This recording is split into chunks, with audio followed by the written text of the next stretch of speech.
if you're planning on selling your home, you're probably wondering what steps are being taken right now. Is the pandemic stopping real estate from happening right now? I will share with you this.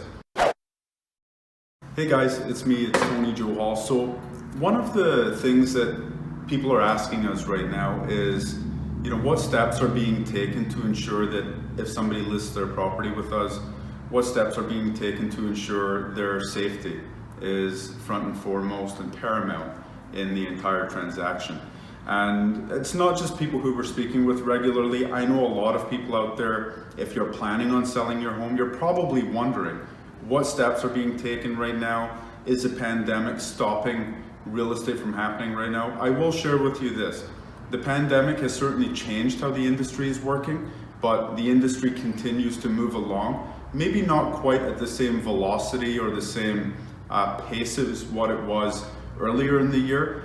It's definitely shifted though, but things are still moving, and we still are encouraging people, only sell if you really have to, only really buy if you really have to.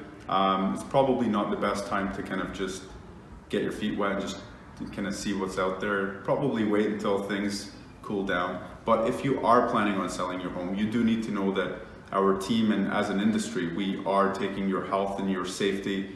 We're kind of keeping that top of mind. So the best way for me to really show you that is by showing you one of our listings. And you can see at the bottom here, I've highlighted a whole bunch of stuff here that I'm just going to talk to you guys about and just maybe delve a little bit deeper into. So we are asking clients to wear gloves and a mask when they come through the home. We're also asking them not to overlap showings if possible. So not to have multiple parties looking at the home at the same time. When one party finishes, the other party's outside, and then they switch over. In the past, there was always overlap and multiple people looking at it at the same time. We're trying our absolute best to minimize that right now.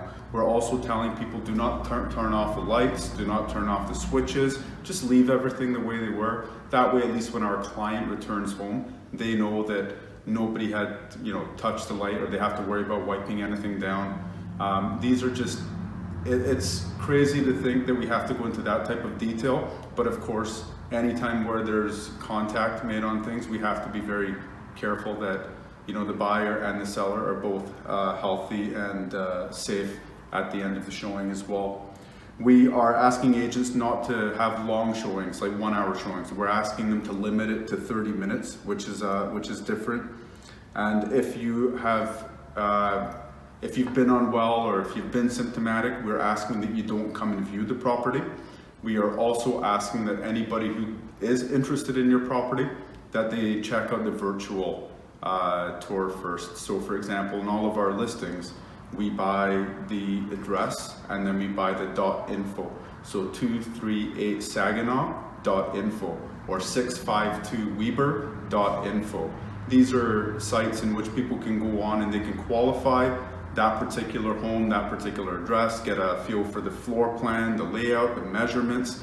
And if there's anything that they don't like about it here online, then at least it stops them from coming to the house and just minimizes the traffic at the house as well. But at the same time, for our sellers, that buyer, once they've looked at it online, qualified it online, made sure it works online, they've driven by the home, at that point, that this is a highly qualified buyer. They've jumped over multiple hoops here, or jumped through multiple hoops to arrive at your front door. So that is a highly qualified buyer, which is a great way of doing business. We're asking anybody who's coming through the home to fill out a questionnaire. So it's just 4 or 5 really simple questions. Are you symptomatic? Have you traveled outside of the country? Has your agent been symptomatic, traveled outside of the country? Again, we're all doing our part to make sure that anybody coming through your home is safe and that your home is safe to come back to. I hope that helps, guys. There's so many other things as far as marketing and legal aspects and language that we're using in contracts, but I figured I'd just share that with you guys. I hope that helps. If you've got any questions, give us a call. See ya.